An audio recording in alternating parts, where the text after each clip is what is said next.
मूल रूप से जयपाल सिंह का ज़्यादा भाग था। उन्होंने उनको जो संविधान सभा के दूसरे लोग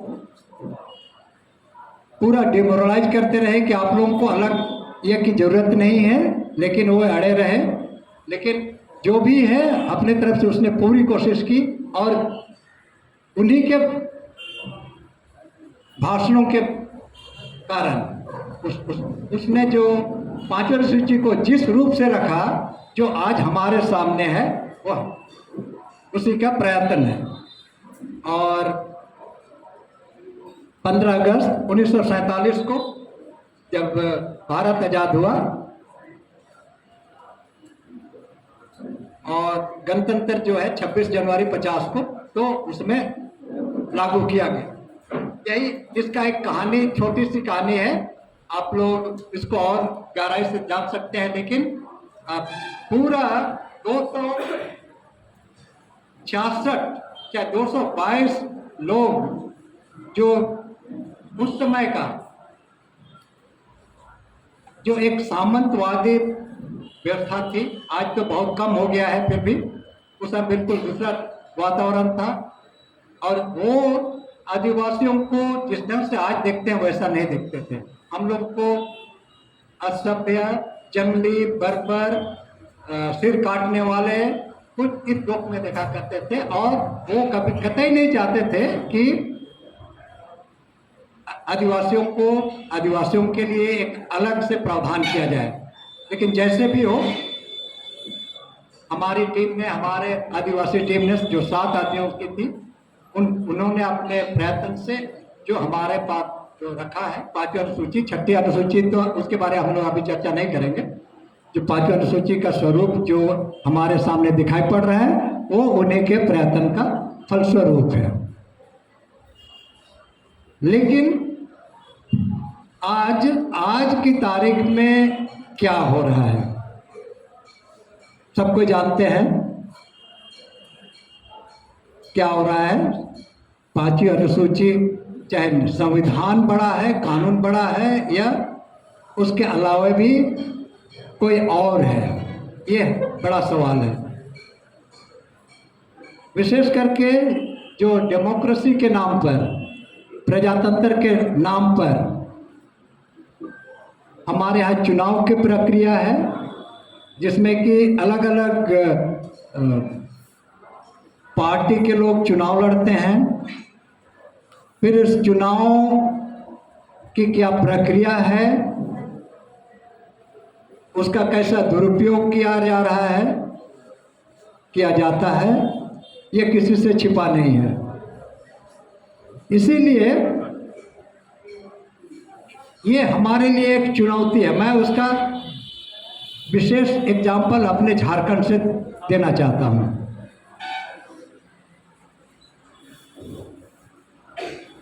पेशा कानून, मैंने कहा शुरू में, पेशा कानून 1996 में बना, आज 2025 हो गया, लगभग 28 साल 30 साल हो गया। लेकिन सबसे दुखद बात क्या है कि ये अभी भी इसके लिए नियमावली नहीं बनी है। इसका अर्थ यह हुआ कि जिस ढंग से चलना चाहिए पेशा कानून, वो अभी नहीं चल रही है। बल्कि सरकार 2001 में जो भी सरकार थी, उन्होंने एक सामान्य क्षेत्र का कानून को लागू कर दिया और उसका नाम था झारखंड पंचायती राज अधिनियम 2001। पेशा में एक ऐसा भी क्लोज है, एक ऐसी धारा भी है कि पेशा कानून का जो भी प्रावधान है उसके विरुद्ध आप नहीं कर सकते हैं, कानून नहीं बना सकते हैं। लेकिन ऐसा हुआ, JPRA1 में कई धाराएं छोड़ दिया गया, कम से कम 10 धाराओं को छोड़ दिया गया। तो ये पॉलिटिक्स का कमाल है। कानून से बाहर कानून में कुछ लिखा रहता है, लेकिन जब एक्चुअल में उसको लागू करने की बात आती है तो कुछ और हो जाता है। और इसी की लड़ाई हम लोग अभी भी लड़ रहे हैं। हमने तो उसकी जनहित याचिका के रूप में केस दायर किया, उसका जजमेंट भी आ गया, लेकिन अभी भी बहुत खींचातानी चल रही है। उसमें सबसे जो बड़ी चीज़ है, जो गलत चीज़ है, वहाँ लिखता है कि नगर पालिकाएँ, जैसे दुर्गापुर में भी नगर पालिका होगी यहाँ, तो नगर पालिका अनुसूचित क्षेत्र में लागू नहीं किया जा सकता है। संविधान में है, 2 धाराओं में है, दो अनुच्छेदों में लिखा हुआ है, 243 ZC 1 और 243 ZC 4B, उसमें एकदम स्पष्ट लिखा हुआ है अनुसूचित क्षेत्रों में कोई नगर पालिका नहीं हो सकती है। लेकिन उस कानून में, झारखंड पंचायत राज अधिनियम 2001, उसमें जो है उसको डाल दिया गया है, और वहाँ पर जो नगर निगम और नगर पालिकाएँ, झारखंड के करीब 40 अनुसूचित क्षेत्रों में बसने वाले शहर हैं, उनमें लागू भी कर दिया गया है, चल रहा है। तो इस ढंग का राजनीति और कानून दोनों में काफ़ी टकराव है, और अभी कोर्ट का आदेश आया, उसके बाद भी ये चलने नहीं दिया जा रहा है। तो इसीलिए हम लोग को एक दूसरी लड़ाई भी लड़नी चाहिए।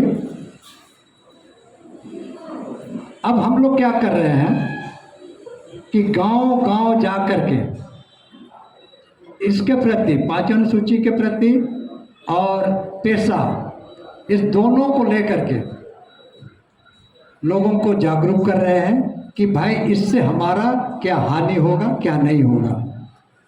अभी देखते देखते 1-2 महीने के भीतर झारखंड में बालू का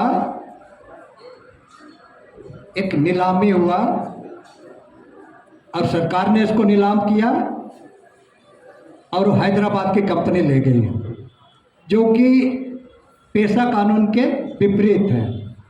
ये ग्राम सभा का अधिकार है कि अपना बालू जमीन को किसी को बेचे या नीलामी करे, चाहे जो भी करे, लेकिन वैसा कुछ नहीं हुआ।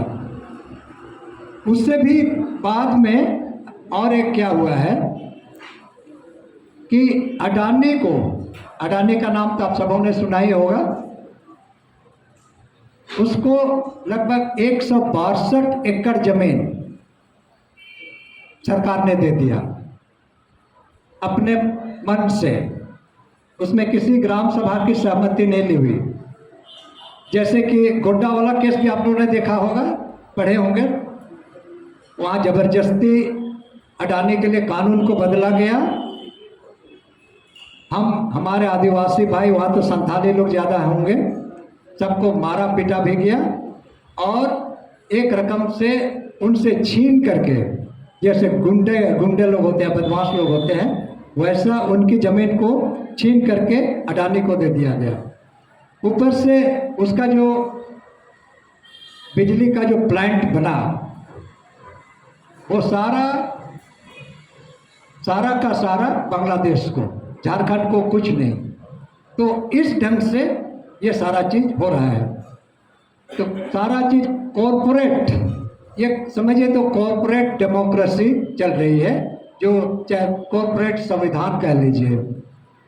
और इससे हम लोग को लड़ने की ज़रूरत है, और इसके बारे में हम लोग लड़ रहे हैं। जब तक हम लोग अपने अधिकारों को नहीं जानेंगे सही ढंग से, तो हम लोग पर ऐसा ही अत्याचार होता रहेगा। और विशेष करके जो एक डार्विन का सिद्धांत है आप लोग जानते हैं, वही आदमी सरवाइव कर सकता है, वही आदमी जीवित रह सकता है जो कि सबसे मजबूत हो। ऐसा है ना, सर्वाइवल फॉर द फिटेस्ट। जो एकदम फिट है वही जीवित रहेगा। उसी प्रकार एक बात है, अफ्रीका में एक कहावत है कि जब सवेरा होता है तो एक हिरन सबसे पहले ये सोचता है कि मैं कितना तेज दौड़ूं कि मुझको कोई बाघ ना खा सके। लेकिन बाघ भी वैसे ही सोचता है सवेरे उठ करके कि मैं कितना तेज दौड़ूं कि हिरन को पकड़ लूं और ना पकड़ूं तो मैं भूखा रह जाऊं। तो इस ढंग से एक कंपटीशन का जमाना आ गया है। अगर हम लोग नहीं जानेंगे, अपने को फिट नहीं रखते हैं, अपने को मजबूत नहीं बनाते हैं, तो हम लोग को कोई ना कोई खा जाएगा। क्योंकि ये जंगल है, यहाँ पर हर तरह के लोग हैं, हर तरह के जानवर हैं। बाघ है, भयंकर है, भालू है, हाथी है, चीता है, सांप है। ये सारा जानवर, जंगल के लोग हम लोग हैं, जानते हैं कि क्या क्या रहते हैं। लेकिन वो सारे गुण मनुष्य में हैं कि नहीं है? आप लोग का क्या कहना है? हमारे मनुष्यों में, मनुष्य अगर ये समाज को एक जंगल के रूप में कहा जाए तो यहाँ पर तो वैसे ही लोग हैं। हाथी, शेर, भालू, चीता सब कोई है। अब सवाल है कि हम इनसे कैसे लड़ें। अगर हम लोग अलग अलग अकेले अकेले रहेंगे तो कोई भी दबाव चलेगा। इधर से हमारा जो भी दुश्मन है एक को खा जाएगा, उधर से भी अकेला रह रहा है उसको भी खा जाएगा। तो ये एक यूनिटी की बात है। आप लोग का प्रयास तो हम देख ही रहे हैं कि आप लोग का प्रयास से United Forum of All Adivasi Organization है। मैं सोचता हूँ आप लोग ने सारे जितने भी आदिवासी ऑर्गेनाइजेशंस हैं, 50 जैसे कह रहे थे टूटू साहब, इतने लोग यहाँ पर हैं और एकजुट होकर के अपने जितने भी अधिकार हैं, अपने जितने भी मुद्दे हैं, सबको उठा करके एक फोरम पर, एक मंच पर उसको डिस्कस करते हैं और उसके बाद सरकार के सामने इसको रखते हैं। तो ये बड़ी बात है, आप लोग जरूर इसमें आप कर रहे हैं। इसके साथ साथ और एक चीज होना चाहिए कि एक हमारा मास मीडिया, आज की तारीख में मीडिया बहुत जरूरी है। आप लोगों ने वैसा कोई तैयारी की है? एक तो यूनिटी जो आप कर ही रहे हैं, दूसरा मीडिया, एक मीडिया हाउस भी आप बना सकते हैं यहाँ पर। और ये तो आपका बड़ा ग्रुप है।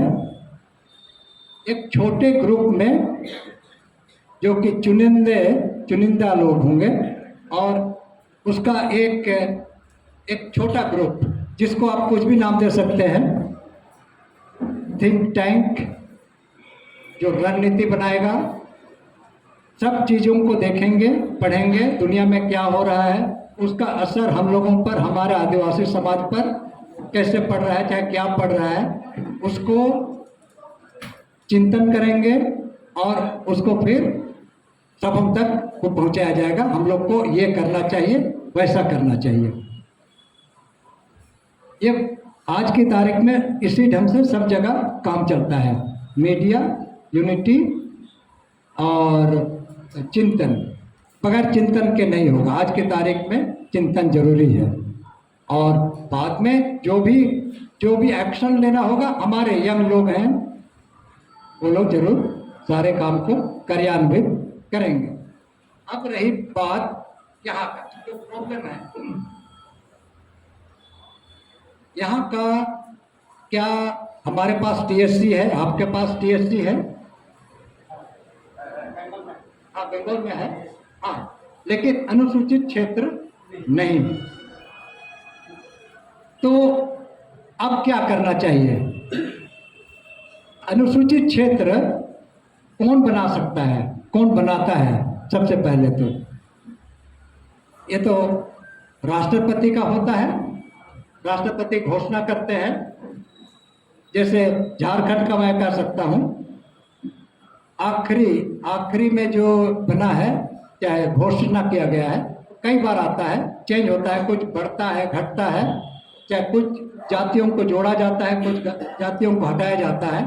वो सारा काम राष्ट्रपति का है। लेकिन राष्ट्रपति भी अपने से नहीं करते हैं, उसके लिए राज्यपाल की अनुशंसा होती है, रिकमेंड करते हैं, सिफारिश होती है। फिर ये राज्यपाल भी पूरी तरह अपने से नहीं होते हैं।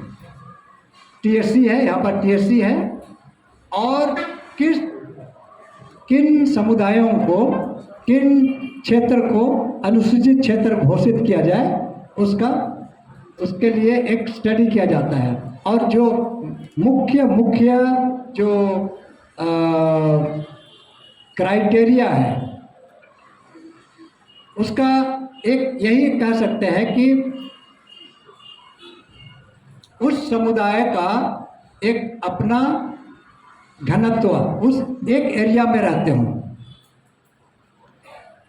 इधर का मैं नहीं कर सकूंगा, पूरे झारखंड में तो नहीं कर सकता हूँ क्या है, लेकिन जो पुरुलिया, या पहले जो मानभूम हुआ करता है, झारग्राम, मेदिनीपुर और एक, तो यहाँ पर आपकी जनसंख्या ज़्यादा है, आदिवासियों की जनसंख्या ज़्यादा है।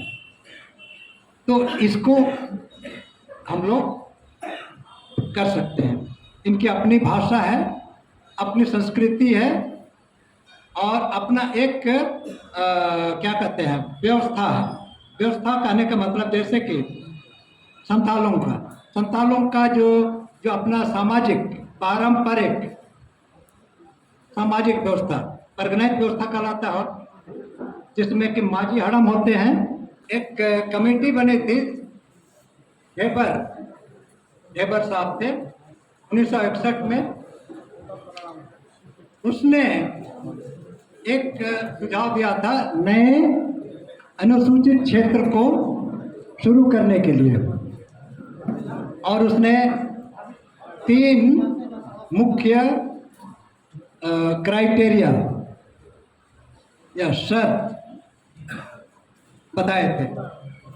उसमें एक पहला है कि जनजातीय आबादी की मेदिनीपुर और मानभूम जो भी एरिया है, अगर वहाँ पर हमारा घनत्व, हमारा डेंसिटी, हम एक जगह हैं और हमारी जनसंख्या ज़्यादा है, तो एक क्राइटेरिया फुलफिल हो सकता है।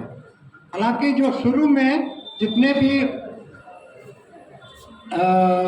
अनुसूचित क्षेत्र डिक्लेयर किए गए थे, उसमें जनसंख्या का कोई मतलब नहीं लिया गया था। सिर्फ क्योंकि हम लोग पहले से थे आदिवासी क्षेत्र, हम लोग वहाँ निवास करते थे, तो उनको उसी के बल पर कम है बेसी है उससे कोई मतलब नहीं था। लेकिन आप जो होगा तो उसकी जनसंख्या को भी एक ध्यान में रखा जाएगा। दूसरा कि क्या ये लोग जो हैं दूसरों के साथ मिल करके मिलने जुलने का जो एक स्वभाव होता है, संकोची स्वभाव होता है, तो उनका स्वभाव थोड़ा संकोची है, दूसरों से उतना नहीं मिलते जुलते हैं और खुल करके नहीं बात कर सकते हैं, और जिसके कारण उनका जो सामाजिक स्वभाव है, चाहे पिछड़ापन है, आर्थिक दृष्टि से थोड़ा कम है।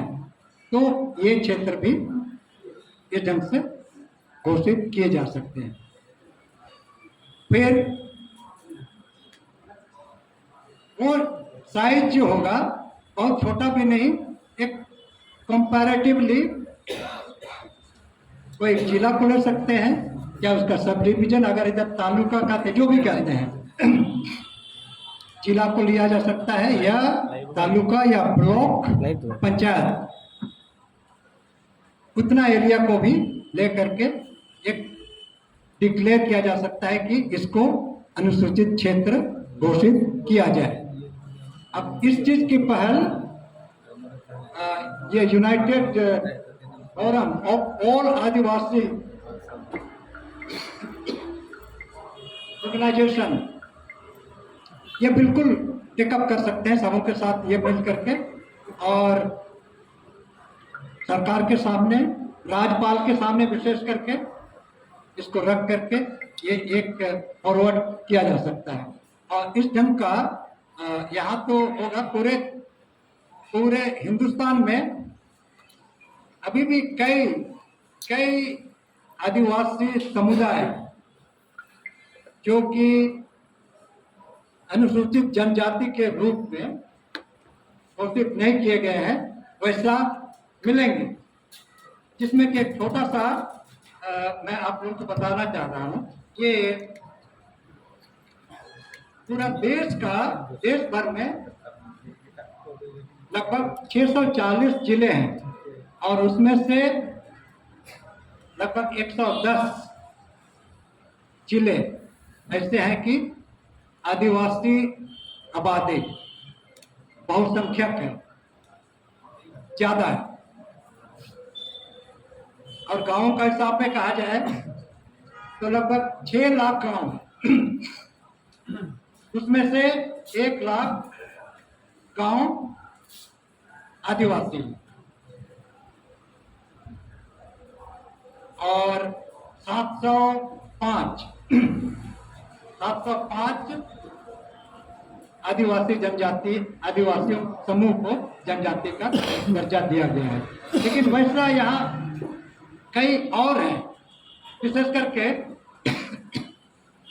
बंगाल का जो हम लोग कहते हैं टी ट्राइब को अभी तक यहाँ पर कोई एसटी का दर्जा नहीं मिला, और इसके कारण जो है जितने भी प्रावधान हैं आदिवासियों को संरक्षण करने के लिए, उनकी संस्कृति, उनकी जमीन, विशेष करके जमीन को बचाने के लिए जो भी प्रावधान है, कानून है, अलग अलग जगह अलग अलग कानून है। जैसे झारखंड में सीएनटी है, संताल परगना में एसपीटी है, आप लोग जानते होंगे या नहीं भी जानते होंगे क्योंकि इधर रह रहे हैं, तो उनका प्रोटेक्शन उनको नहीं मिल पाता है। असम में और यहाँ पर मिल करके आप लोग उठा सकते हैं कि जलपाईगुड़ी एरिया में जो टी ट्राइब्स हैं हमारे, उनको भी एक दिया जा सकता है शेड्यूल ट्राइब के रूप में, उनकी पहचान बनाई जाए और उनके क्षेत्रों को भी शेड्यूल एरिया घोषित किया जाए। ये इन सारी चीजें हैं, इतनी सारी चीजें हैं शेड्यूल्ड एरिया को लेकर के, 5वीं अनुसूची को लेकर के, और जितने भी दूसरे कानून जो कि कहा जाता है 5वीं अनुसूची को एक संविधान है जो कि बड़े संविधान के भीतर है, क्योंकि जो संविधान में जो कानून का जो प्रत्यक्ष इम्पैक्ट पड़ता है सामान्य कानूनों का, वो हम लोग पर 5वीं अनुसूची के अंतर्गत आने से डायरेक्ट नहीं पड़ेगा। हालांकि ये राज्यपाल की मर्जी पर है, राज्यपाल अगर हमारे फेवर का हुआ तो कुछ भी हो सकता है, लेकिन तब फिर वहाँ पर टीएससी की भी जरूरत है, अगर हम टीएससी को मजबूत सशक्त करते हैं तो राज्यपाल अपने आप में भी कुछ नहीं कर सकता है। इस स्थिति में राज्यपाल जो 6ठी अनुसूची का राज्यपाल का जो पोजीशन है उससे हम लोग जो 5वीं अनुसूची का जो एरिया है, 5वीं अनुसूची का जो स्थिति है वो बेटर है, क्योंकि राज्यपाल को कंट्रोल करने के लिए हमारे पास टीएससी है जिसमें कि 20 सदस्य होते हैं, और अगर मजबूत हुए हम तो भी हम अपना काम, अपना हित, क्योंकि आजकल सब कोई अपने अपने हित की बात कर रहे हैं, तो क्यों नहीं हम भी अपने हित की बात करेंगे। जैसे झारखंड में जो पूरा विधानसभा उसकी संख्या है 81, और उसमें से आदिवासी विधायक जो प्रतिनिधि करते हैं, जो रिजर्व कैटेगरी में आते हैं, अनुसूचित क्षेत्र वाले रिजर्व कैटेगरी है, उसमें 28 है। तो आप समझ सकते हैं कि हम बहुमत में हैं, नहीं है, 1/3 उससे भी कम हो रहा है, लगभग 30% आ रहा है। तो अगर हमारे विधायक सब मिल करके भी किसी कानून को हित की बात करें, पास कराना बहुत मुश्किल होता है।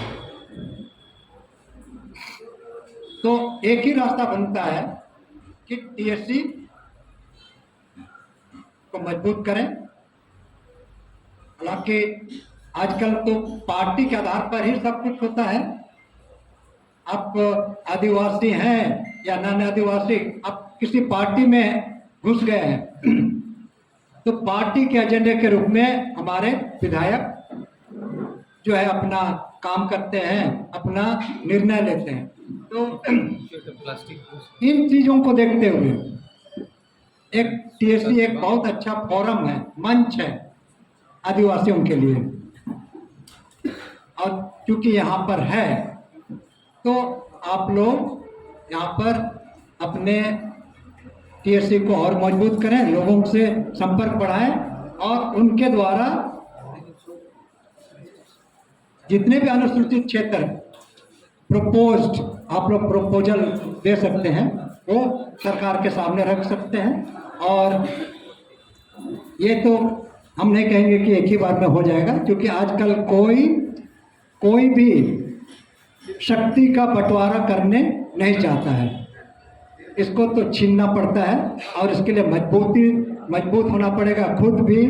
इसके लिए यूनिटी है ही, आपके पास यूनिटी है, नॉलेज भी चाहिए, और उसके लिए एक बातों को फैलाने के लिए मीडिया चाहिए। तो इस मीडिया को भी आप लोगों को ध्यान में रखना पड़ेगा। तो मैं इतना ही कहकर अपनी बातें अंत करता हूँ। सबों को फिर से जोहार।